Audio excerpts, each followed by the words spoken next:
Mrs. Ali, you ready? Yes. Good afternoon, moms and dads, and certainly if your children are with you, that's fine. So welcome to this afternoon. We've got a great workshop for you to give you a little bit more information about our English program that we run in early years and in Key Stage 1. And it's the Read Write Inc. Phonics program with Ruth Minskin. And Mrs. Ali, Mrs. Master, and Mrs. Gulzar are going to be hosting it this evening and just helping you walk through the various stages of the phonics program that the students will experience, certainly in the early part of their journey through the prep school. We will allow for a Q&A session towards the end. So if you do have any pressing questions and you think of something that comes up during the workshop, please do use the chat function, and then we will revisit those at the end of the session and hopefully clear up any other misconceptions or any misunderstanding that you might have. So please listen attentively to the program and to the workshop this afternoon. Enjoy it, and obviously, if you still have following questions after this meeting, just contact the classroom teachers. They're available for you to support you at home during these difficult times that we're all facing, and certainly try and provide the best education for the children. So, Mrs. Ali, if I can hand over to you. Thank you. Thank you, Mr. Garnett. Good afternoon, parents of EYFS and Key Stage 1. I know we've got parents here from nursery all the way up to year 2, and that's where we run our phonics program. So thank you for joining us this afternoon. We have many people in a Zoom meeting today, so if you can please make sure your cameras are turned off and your mics are also off so that we don't disrupt the flow of the meeting, please. As Mr. Garnett said, I'm joined by Mrs. Gulzar, who is our Early Years and Foundation Stage Coordinator, and Mrs. Master, who is our Coordinator of Key Stage 1. They will both give us a little bit more information about their relevant key stages, and I will give you an overall briefing about how best to support your child during these difficult times. And obviously our learning of phonics will be a little bit different as our children are not in school with us. So it's how best to support you and to support your child. We will have a question and answer session at the end, as Mr. Garnett said. You can pose your questions there in the chat box, and we will work as a team to answer those at the end, okay? Thank you very much for joining. Okay, so read writing, what is it? So read writing is the program that we use at JPGS to teach our phonics, and it's been designed not to leave any child behind. Ruth Miskin, who developed this program, was a head teacher herself, and she worked in places like Tower Hamlets in the UK, which is an area with lots of children with English as an additional language. And she didn't want to leave any child behind and leave any child that couldn't read or write. And so this is a structured and systematic approach used for the teaching of phonics to enable children to read and write well. It's used by more than a quarter of the UK's primary schools, so it's a really popular one. And at the moment, they're using that popularity with the lockdown in London at the moment and the UK, and giving out free videos. So that will be really helpful, and we'll signpost you to those further on in the meeting. So when the new curriculum came about in 2014 in the UK, the government strongly urged schools to use a synthetic phonics program. And Read Writing was developed at a similar time or just before, and that's the program that the government do support as well. Synthetic phonics is the ability to convert a letter or a group of letters into a sound, and that's all that means, okay? So it's a structured approach, which might be different to what we were taught as children. We had different ways of learning how to read. We used a lot of keywords and learning by sight, so it's a little bit different now. Okay, so I'm pretty sure Many of you have been looking at your computers in the last year with this confused face. You might have had terms or concepts taught very differently to when you were in school. Okay, so yes, things have changed a lot. We've had a lot of research since many of us were in school, lots more research done into how to teach reading in the best way. So these are some of the terms that you might have seen that we use in school at the moment. So phonemes. Phonemes, and I always do this when I speak to the children about phonemes, it's the sound. So phonemes, it's the sound that you hear. Okay, so the sound that a group of letters or a letter makes. The grapheme then, which is just underneath, is the letter or the group of letters that you write. So if you think of grapheme and we think of graphic and writing, so grapheme then is the writing part of the phoneme. So the phoneme is the sound and the graphemes represent that sound. Then we have the term digraph and split digraphs. So we'll tell you a little bit more about them as we go on. But digraphs are when we have two letters that make one sound. So we often do this. You'll see lots of action. So we have two letters that make one sound. Okay, so things like sh, f, ch, they are digraphs. Okay, so they are two letters that make one sound together. A split digraph is then the same thing. It's a digraph, but it's been split by a consonant in the middle.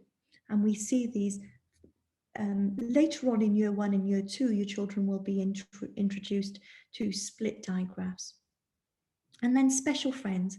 We use terms like special friends to break it down to the children. So when they see a word and they're looking for a digraph in it, we say, look for the special friends first. And it just helps to split things up for the children, so they're not trying to sound out each individual letter. They remember that there are some special friends in there. Okay, now we will give you some more working examples of this as we go through the slides. Okay, so don't worry if you don't remember all of that straight away. We'll keep making reference to it as we go on. Okay, Mrs. Gulzar, are you okay?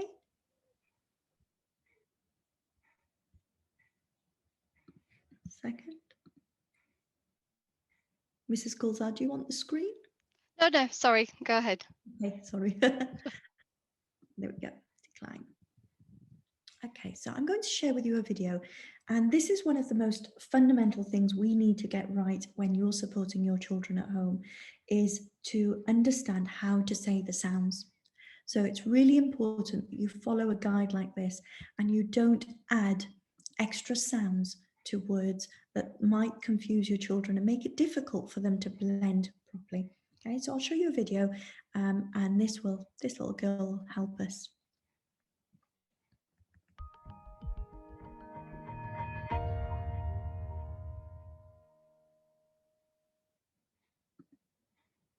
When teaching your child the speed sounds, it's very important that you don't add an onto the end of consonant sounds. Say not m, f, not f, and not l. This takes some practice, but if your child learns to pronounce the sounds as pure sounds, they will find it easier later to put the sounds together to make a word. For example, it is easier to put the sounds m, at together than m, a, t. As you start to teach your child the first group of sounds on the flashcards, you will notice that each sound is either stretchy or bouncy. 5-year-old Sylvie will now show you how to say the sounds. These are the set 1 sounds.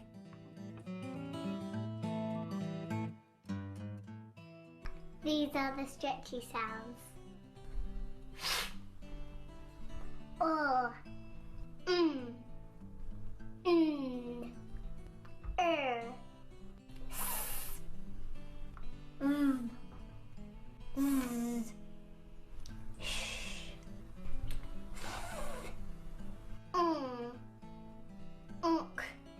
These are the bouncy sounds.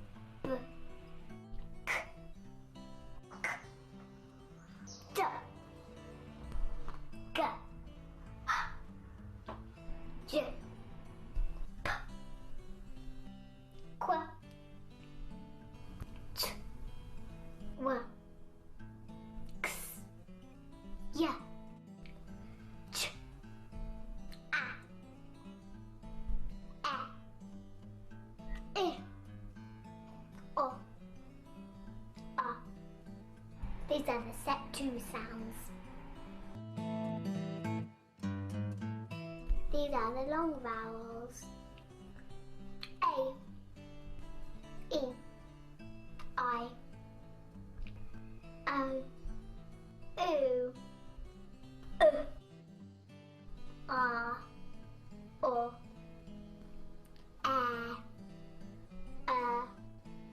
Ow, Oi. These are the last set 3 sounds to learn. Aya, ear, yaw.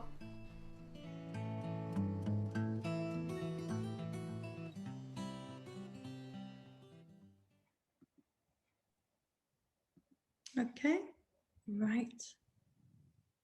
I'm just going to move on to Mrs. Gulza. Hi everyone, good evening. Nice to see so many of you. So I'm just going to give you a brief overview of how phonics is taught across the early years, which are the nursery and reception classes.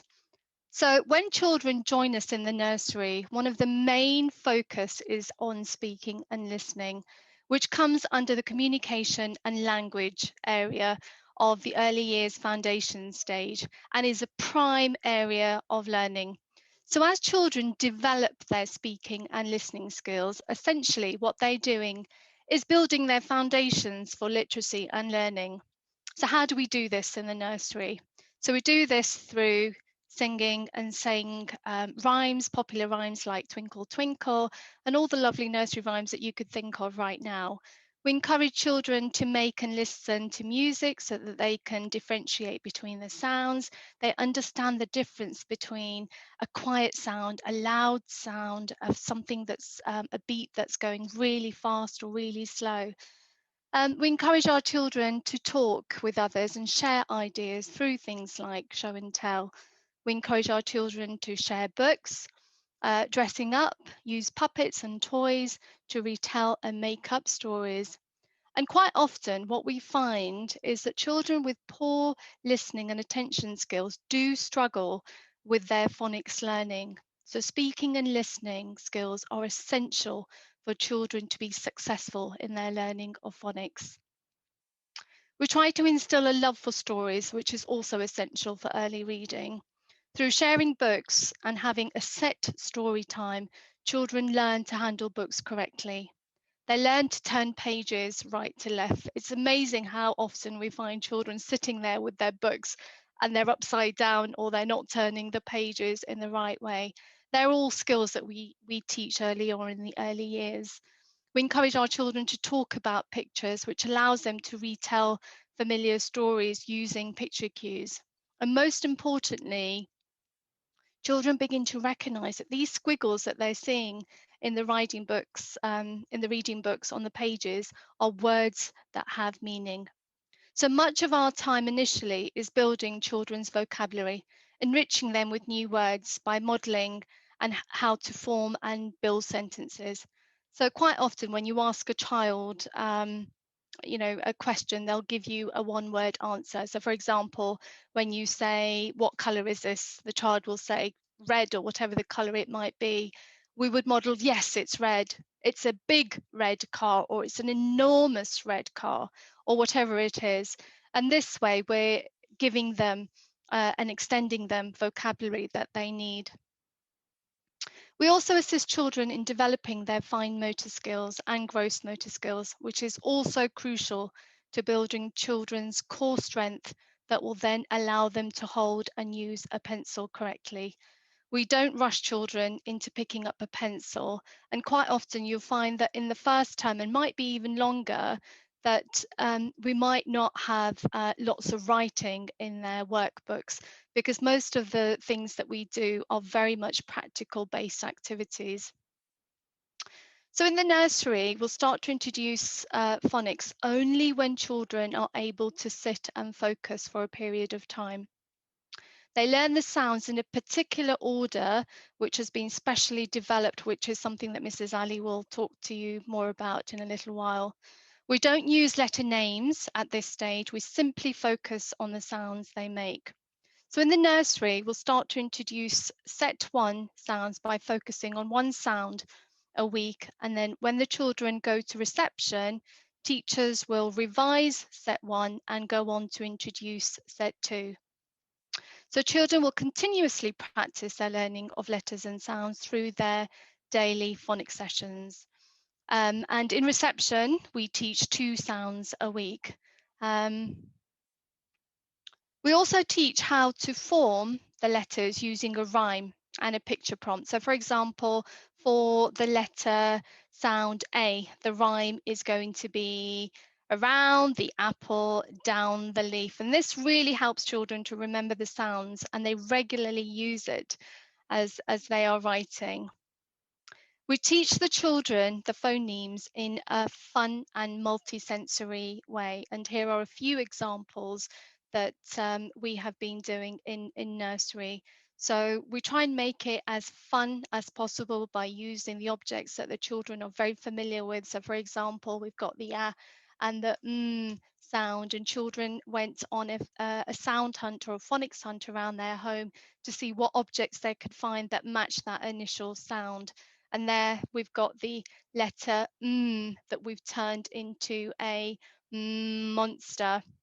So by the end of reception, children should be able to recognise set 1 and set 2 sounds and actually demonstrate their learning in their reading and writing. Now, Mrs. Ali is going to talk to us a little bit more about the programme.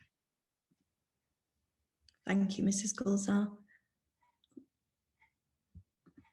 Okay, so we move on in year 1 to doing a baseline assessment, which is something that we do at the start of every period of learning in every year group. Before we start teaching, we do check to see where we think our children might be at, and we may need to revise some sounds. And especially this year, when children missed a lot of their reception time in school, we had to go back and double check and reteach some of those set 1 sounds. We then move on to the set 2 sounds, which are most of the vowel digraphs. So speed sounds usually come in a chart like this, and they are split up into the consonant sounds at the top here, which are stretchy, and the bouncy sounds. So stretchy sounds are sounds that go like this. So they're sounds that you can stretch out. So we're really careful when teaching these sounds that we don't add a to it. So it's not f, it's f. So you have to kind of remember that movement as you do it. So it's a f sound and a l sound and a sound. Consonant sounds that are bouncy are a little bit more difficult to do that with. So we can't, we almost have to have a little bit of an at the end. So but we try and make it as short as possible. K, k, k. So it's not k, it's k, d, g, h, j, p. We try and make the sound as short as possible. This really helps the children when blending. Then we have the short vowel sounds here at the bottom. So a, e, I, o, are our short vowels. They're bouncy. Our longer vowels then that we teach in year 1 and sort of at the end of reception are the stretchy vowel sounds. So a, e, I, o, u, these are our stretchy vowel sounds. So let's move on. These ones here in the green are all the stretchy sounds that we use as vowel sounds. Okay, we'll now move on to how we teach these. So you might notice cards like this and pictures like this. So we often use pictures. So you can see on your screen, and I'm from my card too, I've got the picture for the A sound, and the picture tells us a story. And so we talk about the story. We say, there are some children who are playing with a toy. And the children are all playing together. And another little girl comes along and says, "May I play?" So we give the child a phrase that uses the sound that we're teaching. May I play has the A sound. So we've got may and play that both use that sound. We then, after showing the picture and encouraging the child to say the phrase, which we often do with a my turn and your turn. So, may I play? Your turn. May I play? We then teach them the letters that make the sound A. So the two letters that we can see are AY, they make the sound A. We then play some games. So we say, right, can you tell me what that is? And when they see this, they say the phrase, may I play? When they see the letters, they say the sound A. So I'll play it with you a little bit. A. May I play? May I play? A. So we play games like this, so there's the recognition and they can see the sound and very quickly say it. We try and use these phrases with all the vowel sounds, just so they are able to hear that sound in a word. So if they're not sure and they see the picture, they can say, may I play? So when I see AY, it makes the A sound, and it just helps make further connections for the children. Okay, we'll move on to Mrs. Master now, who's going to talk about set 3.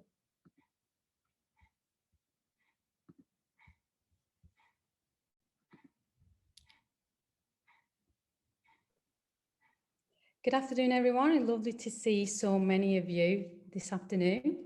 Okay, so I'm just going to talk a little bit about set 3 sounds.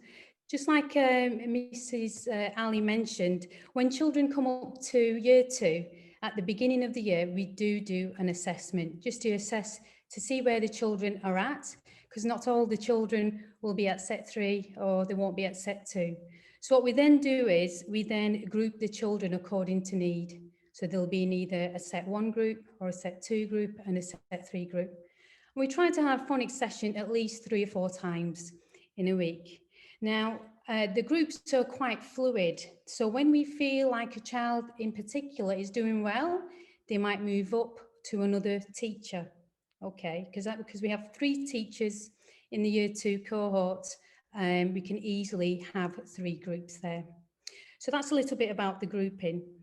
Now, when we're teaching a new phoneme or grapheme, we hear it, and then the children can see it, then they see it, so the cards that Mrs. Ali just showed, then they say it, and when they can say it, they can then write it as a sentence.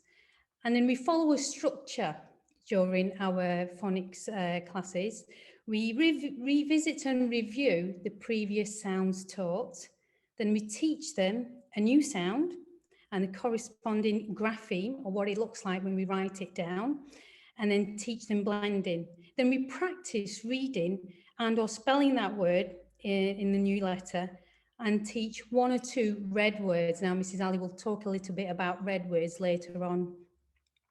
Then we move on to apply. We read sentences in stories containing the new sounds and apply it into our sentences as well.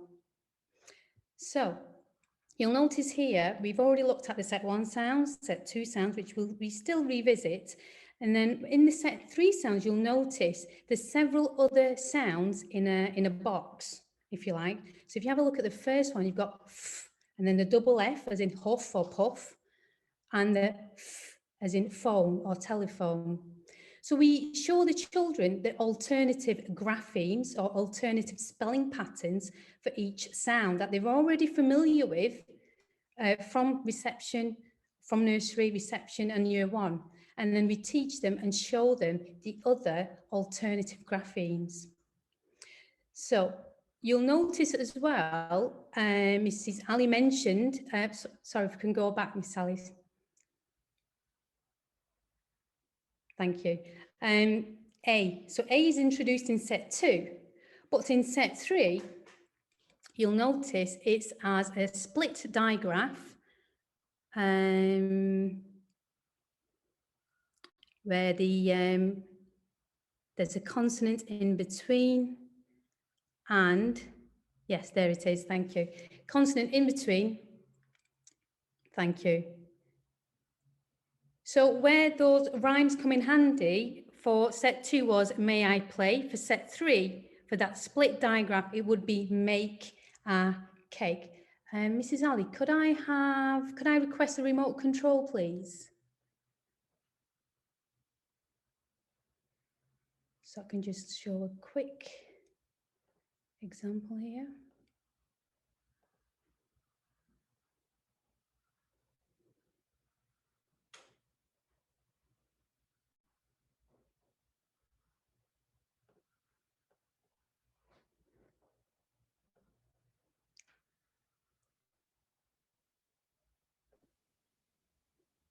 Did that work, Mrs. Master? It's not showing me, no, it's not showing me the options.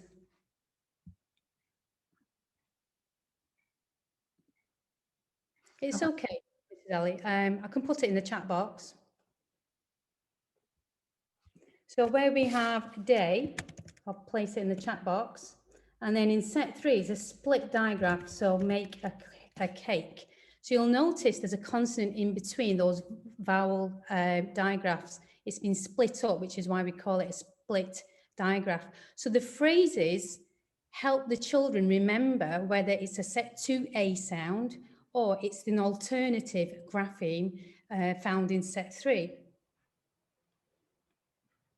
Now move on to the next one. Thank you, Mrs. Ali.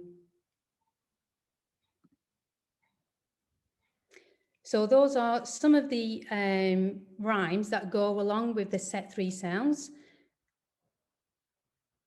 In addition, we've got TI that makes the shun sound at the end and the CI making the shus. And those are the other phrases that we introduce the children to, just so they remember which grapheme or alternative spelling they need to use. Thank you very much. Okay, thank you, Mrs. Master.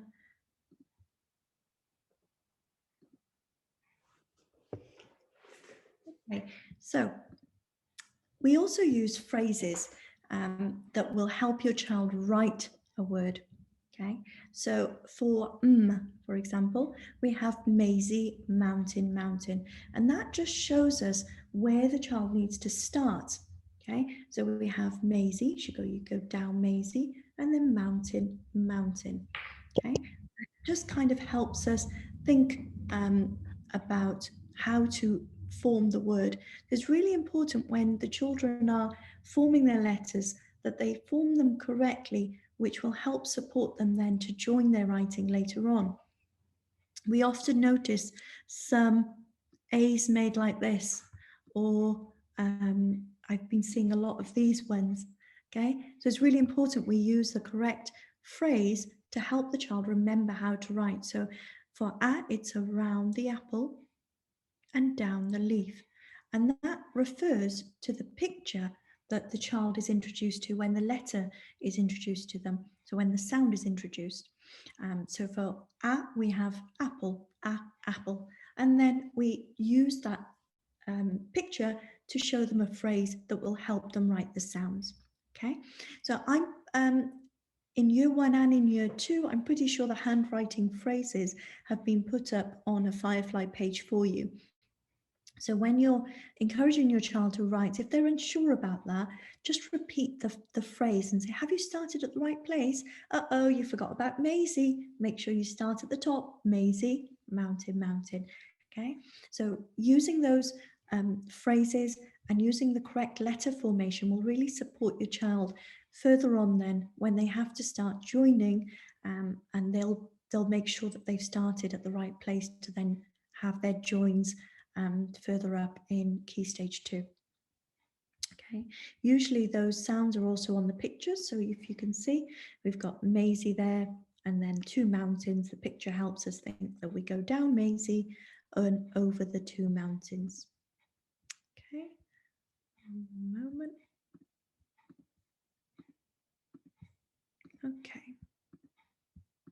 So what can you do to support at home? And I think this is a question you're all eager to find out, how best to support them. Make sure you're using those pure sounds, okay? So it's the l, m, n, b, g, not the letter names, okay?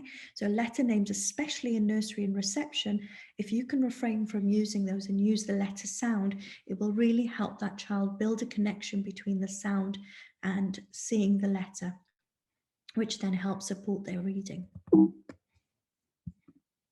Teach the picture names, okay? So we've got Maisie, you'll teach them that it's Maisie Mountain Mountain, or mouse with a m, okay? So just reminding them, so apple, dinosaur, and it's the pictures that you see along with those cards. So use those a lot with the children to remind them, okay? One common problem we have is, and this was in my phonics support session this week, they saw the d sound and they said but. Now as soon as I showed them the picture, they went dinosaur, because they related that the d dinosaur makes the d sound. So sometimes if they're unsure, we show them the picture. That helps to helps them with the letters that they might be a little bit confused with, and but and d is a common one that they can get confused with. Practice reading the sounds, and you do this every day, please. So have the sounds either printed out, or you can make your own cards similar to the cards I've shown you. You can make your own little cards like this with the sounds on them. And when we say speed sounds, we mean that's how quickly they should be able to read them. So we speedily go through the sounds, oops, and the children should be able to say the sound that quickly, okay? And the ones that they don't know, I would put into another pile and say, okay, they're the ones you don't know. We'll practice those again later. And you keep practicing and reviewing daily, okay? Make it into a game. Play with the older brother or sister, play with the younger brother and sister. The more they're introduced to the sounds, the better. And even your toddlers can get in on it. They can all say the s sound or the sound. And the more that they're seeing it, you know, the better it is for everyone. Use the handwriting phrases only when you're writing. Okay, so don't say Maisie Mountain Mountain for the whole one. It's the mountain that you would teach. The handwriting phrase is then when they're writing, so that they're forming it at the right place. Okay, so we've talked about the sounds and learning the sounds, and we've practiced saying the sounds. Now, how does that help them read? So the children then put the sounds together, and we call that blending. So as soon as a child is able to blend some sounds together, they are then reading a word, okay? So the common words that the common sounds that we start with, are s, a, t. And then as soon as a child knows 3 or 4 sounds, they can start putting them together to read words. So very quickly they can say s, a, t, sat, and that makes the word sat, okay? We talk about Fred Frog, and there's Fred Frog there. Fred Frog cannot blend, so the children often help him. So he uses something called Fred Talk. So when he sees the sounds, he'll say a, t, and the children will help him by saying, oh, silly Fred Frog, he can't say it, let's help him. And they put it together and say mat, mat. Okay, so it's just a way of helping the children think about blending, and you know how they love to help. So with Fred Frog not being able to say the sounds, they can help by blending the words together. And you can do this in lots of different ways. Make the cards really big, throw them on the floor, jump on them. Now what's next? Now let's change the t and put a p in. What have we got now? Map. Play games with them, make it fun. It's not all about writing. And if you find that your child is struggling with blending and sounding out and recognizing the sounds, playing lots of games and taking paper and pencil out of it, and the reading book, if that's what gives them anxiety, take all of that away and find a different way. Do it through games, do it through play, and make your child enthusiastic about it by making it fun. Because at the moment, it's not the incidental phonics that would be going on in school all the time. We would be constantly looking at the sounds, getting into lines and saying, what sounds this, what sounds this? Or, you know, using Fred Talk as we talk to them. All of that is missing at the moment. So because they're not in school. And so you can support with that at home. Okay. So there's a method of reading out. So for your children in year 1 and year 2, when they look at a word and they are reading the word, the first thing we encourage them to do is look for special friends. So I'm going to show you here. Something that we encourage a lot is a dot and a dash. The dash so it shows special friends. So I'm going to look at this word spray. I can see straight away I've got A. A is a special friend. And then we've got A. There are 4 sounds altogether. Okay. And another thing we often do is use Fred fingers. So A. This helps when they're writing. So they pinch out the sounds and listen for the sounds in the word when they're writing. So this time we're reading A. That's Fred Talk. And then we read the word spray. We put it together. Okay. So Fred Talk comes after special friends. So special friends, look, I see a special friend there. That's O. Then we have Fred Talk, K, O, L, and then we read the word crawl. Okay.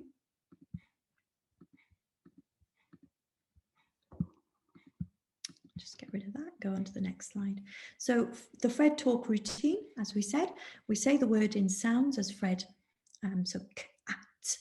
Ask your child to jump in to repeat it. So they don't often ask them to just say the word, get them to repeat it. So I often do this with our phonics. If I'm saying cat, and then it's the children that say cat, okay? Or they can try and, you know, when they become more confident, then they can jump in with the whole word. Say the word in sounds, followed by the whole word, cat, and then ask them to repeat. Things that you can do at home when it's time, different times of the day. Shall we have some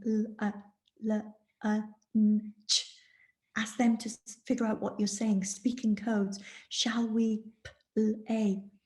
Okay, just encourage that blending all the time, especially if they're finding it difficult. You model it and you show them how they might be able to blend themselves. Let's put on your coat. Okay, so if you're doing it, they're hearing it more often. It makes them hear those sounds a bit better. Okay. We've introduced the Oxford Owl Ditty books, and I think you've seen these in reading when we have asked, when we have sent home reading tasks for your child. So this is what the books look like. The books use the phonics sounds that we teach in school. They're aligned to the read writing program, so which is why we like them. So we teach a certain sound and we can ask you to then read the book that sound correlates to.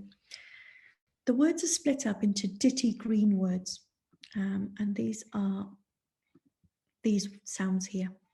These are all sounds that can be blended. So you can use Fred Talk to say these words, okay, and find out what the word is. We also have ditty red words. Now these are words that cannot be sound out. You can't use Fred Talk for these words. You must learn them by sight. So words like we use different tricks for that. So they must be learned visually, and the child is just shown the words and encouraged to remember them. Okay, so words like I, said, they're not easily able, we can't blend them, so we teach them by sight. So when you're reading a ditty book like this, you would first sound out with your child, and this bit in the green, we always use Fred Talk to read these first. Okay, so can, run, and we keep practicing. So they learn the words in the green bit there, and then when we read this bit, this is when we try and encourage that fluent reading. Okay, so they've already practiced on the other side, and now we think nog, can, run. So we try then to encourage them to read without using that Fred talk. This time, see if they can do it with just reading the word, from recognizing it from when they've used the green words here. Okay, and this is when we repeat lots of times and we encourage that storyteller voice. Okay, so it's not just Nog can run. We try and say it with a bit of expression. So Nog can run and Nog can jog, and they're trying to use that storyteller voice. And you really, at the beginning, when they're learning to do that, we really have to try and be a little bit over the top with it. Okay, so that we're really giving them a good example, and it seems like it's a bit too much and we're getting too excited about it, but it really helps model that to the children. Okay, I'm just moving to that. So these are when the books get a little bit more advanced, and as you go up further up the levels, and you can see again, like Mrs. Master spoke to us about the different graphemes for the same sound. So we've got the f, and we also got f there as in puff. Okay, and here the different graphemes for the k sound. So we've got k, and then we've got the kicking k, and then we've got the k and the curly k and the kicking k together. Okay, so the C and the K together, that usually goes at the end of the word, but they all make the same phoneme. They all make the k sound. There's just different graphemes to write it. Okay, and again, you can see now we've got lots more red words at the bottom here. Okay, so these red words we are introducing more and more to the children as they read on, and this comes from practice. The more we read them, the better they will be. Okay, and we can also see we have some digraphs here. The digraphs, again, if you can see, they are shown by a line. So the dash and the dots, the dash always helps us remember that that's a digraph when we say those sounds together. So the two letters make one sound. Okay, so green words are often read to your child. So when we say when we teach the child a phonic word, a phonic sound and a phrase, we often do a lot of words with them. So if we were doing the sh sound, we might teach them the word sh-ip. And again, we've got the dash and the dots. So they think about the sounds and read out the word. And then that will usually correspond to a page in one of the ditty books that they can then read it with it. Okay, and then again, we've got the red words, which are then, we practice usually in school, but at the moment we'll be doing that at home, and they will see those in their books. So how can you support the reading? So listen to your child read the same book over and over and over again. And I had one child mention this to me in my class today, who said she loves this book and she's going to keep on reading it. And yes, that's great. And I know as parents that can get really boring. And we say, oh my gosh, he's brought out the Gruffalo again. But that really helps them, because lots of these books have the same rhymes, the same repetition. And the more we practice anything, the better we're going to be. And the more they practice reading the same storybook, the better they're going to be. This time they can work on using, becoming more fluent. The next time they might use that storyteller voice. So every time they read, it's an opportunity again for them to practice a new skill. Encourage them to use that method. Special friends, Fred talk, now read the word. Especially in the green bit at the beginning of the book, use that method. Right, can you see any special friends? Now Fred talk the word, now read the word. Okay, it's a really good technique just to get them thinking of all the different parts of the word. Discuss the story, encourage that storyteller voice, it's very important.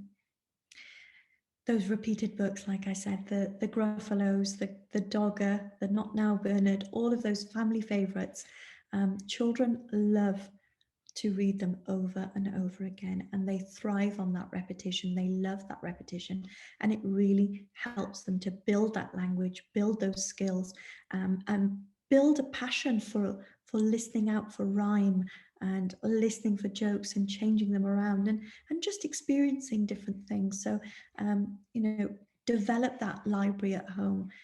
Bring out those books that they really love and keep using them. Keep them somewhere accessible for the children. Keep small baskets around, keep their favourites around, encourage them to, as I said before, read to an older sibling, read to a younger sibling, make story time really fun for them. What does that help us do? So why is story time important? So 10 things that your child learns when you read stories aloud or poems aloud to them every day. It helps them keep attention. And this is something at the moment that, you know, we're seeing a lot with our children. They can't stare at the screen for a long time, or they don't want to work for a long time. They want to move. But reading engages them so well that they're able to practice that skill of keeping their attention somewhere. It helps them appreciate rhythm and rhyme, especially with those Julia Donaldson books, where there's lots of rhyme in them. It helps build pictures in their minds of words or words on the page. I remember that my sister lived abroad for a long time as her children were growing up. And the one day they mentioned a cliff, and she said, "There's no cliffs here. Where have you ever seen a cliff?" And they said, "We read about it." So we're experiencing, when we read to them, we're giving them another world and helping them build pictures of things that they might not be exposed to. Understand humor, understand irony, things like that. Jokes that, you know, you might have to explain the first time, but then you'll find they're cracking them as well. They can use new words and phrases in different contexts, which will help them later in writing. And they can magpie, keep those phrases that they spotted and use them in their own writing. Learn new vocabulary and knowledge of the world. Think about how characters are feeling, which is really important at the moment as they're not getting that social interaction. We think about how's that character feeling? How are they, you know, what could make them happier? And using those voices, which, you know, can be really fun for the child, seeing, you know, dad's in a different voice, and the squeaky alien, or the terrifying monster with the deep voice. Helps them follow a plot, knowing that, you know, things can change and there can be twists and turns in a story. Understand suspense, like, oh my gosh, we finished a chapter there and what's going to happen next, and it's so exciting and we can't wait to read tomorrow to understand what's going on. And it helps them link sentences and ideas from one passage to the next, and really just building language. And that's really what we want to do with our phonics, with our English program in school, is just help to build that language-rich environment for your child to prosper with. Okay, so story time, how can we make it fun? We make it a treat. And I often say to my children, oh my gosh, no, I'm not sure you've been good enough to have a book today. And just make that, you know, story time a time that they look forward to and make it special. It's not something that is a punishment. It's not, oh, come and sit down and sit next to me and read a book. It's, no, books are so special. And when we sit to have a book, it's a good thing. Make it a special quiet time. TVs are turned off. Phones are put away. It's a special time with all your family. And especially now where we're looking for, and, you know, we might be with our family all the time. We look for different moments to bring some routine in.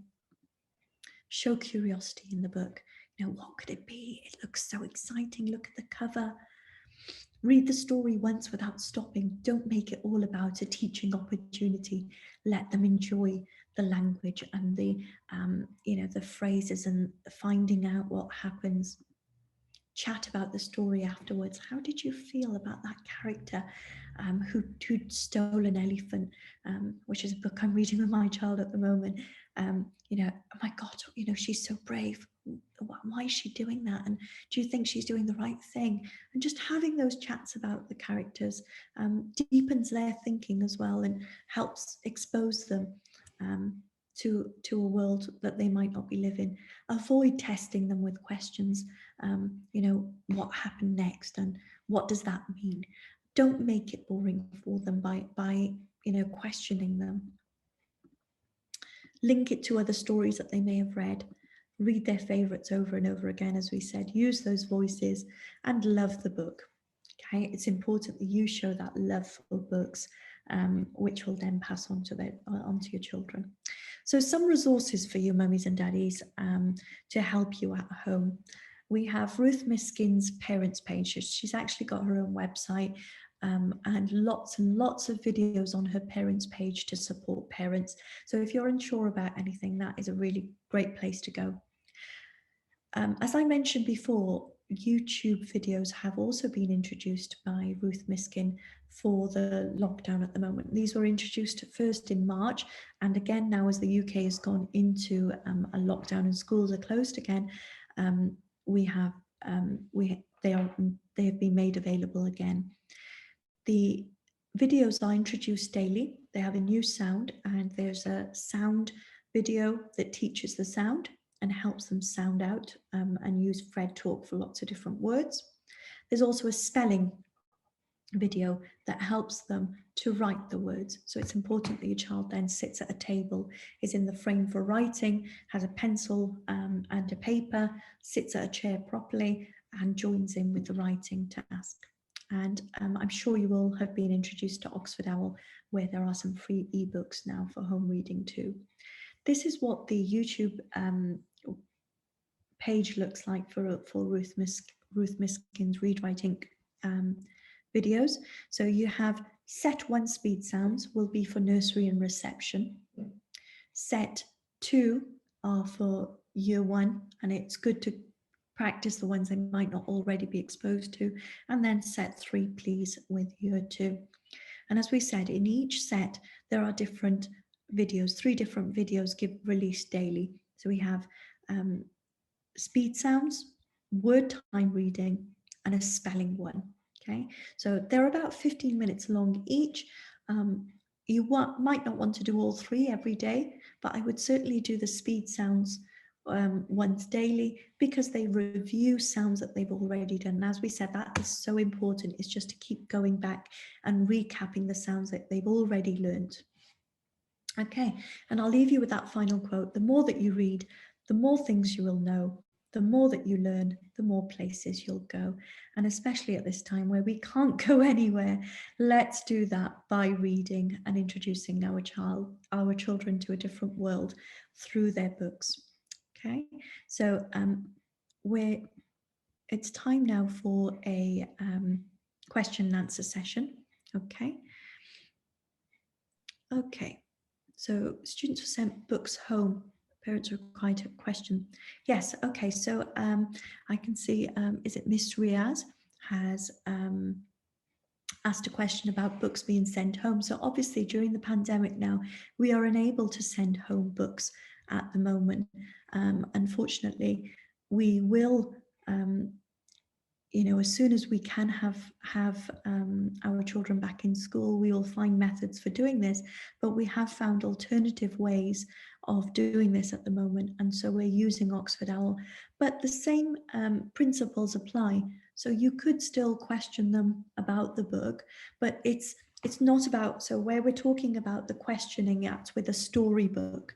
So you wouldn't be questioning them with a storybook, you'd be using that for enjoyment. And your phonics books are where you are checking for understanding as well. So we use a variety of different books. We use the Read Write Inc. books to support the phonics and to really get the children learning how to read with the sounds that we've introduced to them. But then we also have some other books, which are some of the Oxford Owl books that we've seen before. And they're the Oxford Reading Tree books that introduce lots of different words. So yes, you can use that, but yeah, go back and forth the story, questioning them in different ways. I'm not sure. I think you mean by checking for understanding, yes, but you would do that as a chat rather than questioning as such. If there are any more questions, if you can pop them in the chat box, and then we can answer that. Mrs. Ali, just while you give the parents an opportunity to perhaps put some questions in there, there was a survey done in 2018 in the UK with 1,000 families, 1,000 parents or moms and dads. And it was found that 15% of those 1,000 people, so only 15% of them, those parents, will read aloud to their children. which if you think of this, the second figure that goes along with this survey is that 97%, and I'm guessing, I'm not guessing, I'm saying 100% of us here today, because you're in this, feel that it's important, but 97% of parents out of those 1,000 said that reading was extremely important, yet only 15% of them would read aloud to their children. So that's quite a alarming figure in terms of the comparison between the two. And as parents, it is very difficult, certainly during these times even more so, but it's, when do I find the time to do this? Moms need to be cooking, dads are coming home from work and they're tired and a little bit frustrated and need a little bit of mom and dad time or their own time. And as parents, we only get that time perhaps at 10 o'clock in the evening once the children are in bed, and it's finding that additional time and that family time. And it's important to find bonding time with the children. So if they're reading to you while perhaps you're cooking, or around the dinner table. Around the dinner table is a great place to tell stories about the day and reflect on the day. And it's just finding, with the guidance now that Mrs. Ali and Mrs. Gulzan, Mrs. Moss has shared with you, is just finding that appropriate time where you can speak to each other and build those imaginations and then create those stories of the day and then lead it into actual reading. And it's also very strongly recommended that we are reading aloud to our children. So bedtime stories all the way up to the age of 11. And with my son and my daughters, myself, just thinking of sitting next to the bed at them at 11 years old, reading them a story, is a bit far out for me personally to think about it that way. But it does need to be done, and it builds that vocabulary and builds that imagination, and that English is the foundation for all their subjects, which I think is very important. Mrs. Ali, I don't know if you've got some extra questions there. I see no more questions. I don't know if they're coming through to anyone else. You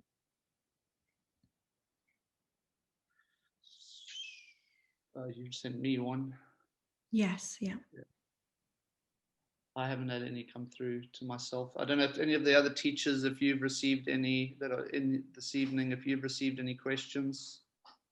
Okay, but sorry, I've got one. One I already answered earlier in the chat box. I've got one about phonics support sessions. So yes, in year one we are, and I think it's the same for year two, we're using some of these sessions for phonics at the moment when there are no questions about the work or the concepts that we've covered that week. We do try and use them for phonics as well. It is difficult because we've got the English curriculum as well to go through for us to find time to do that daily phonics session, which is why we need we need your support in doing that as well. And if we are practicing sounds with the children and then you continue that at home, it's just going to be better for the children. When reading to the children, should we actively show them the words written on the book or just read aloud? So when you are reading to the child, yes, certainly. You could do a mixture, and it depends on the level of the child at the moment and the interest that they show. So if you're just you're reading for enjoyment, then perhaps not. It's not necessary for them to see the words. They might just want to enjoy and look at the pictures. But then we start getting a little bit of interest. And my son, my youngest son at the moment, is in nursery, and he is. His name is Musa, so he likes to see everything that he can spot with the letter M. So he's constantly looking through the books that we read and saying, oh, look, there's a M, because it's his name. And so it just depends on the interest of the child as well. With my older child, I will read with him, so he's looking at the book as well. And sometimes then he will stop and say, well, what was that word? So it depends on the child and the book that you're reading. But if it is the book that they're using for their phonics, then you would probably show them and get them to read with them. But when you're just reading for enjoyment, a mixture of both would be fine. But reading aloud, just to build that picture in their head, it doesn't always need to be about them seeing the words. Okay, I don't have any more questions.